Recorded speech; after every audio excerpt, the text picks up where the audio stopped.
আমরা এই spurious drug, fake medicine, NSQ product এসবের বিরুদ্ধে আমাদের 104 বছরের সংগঠন আমরা ব্যাপক পরিমাণে গত 6 মাস ধরে আমরা যেভাবে আসছে, বাংলার বুকে আসছে, তার বিরুদ্ধে লড়ছি।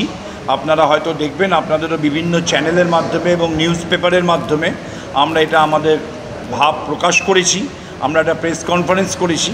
আমরা এই স্পুরিয়াস ড্রাগস ঢোকার পদ্ধতির জন্য কিছু আটকাবার জন্য আমরা কিছু বক্তব্য পেশ করেছি, যার জন্য ওয়েস্ট বেঙ্গল ভেষজ দপ্তর একটা অ্যাডভাইসারি দিয়েছে।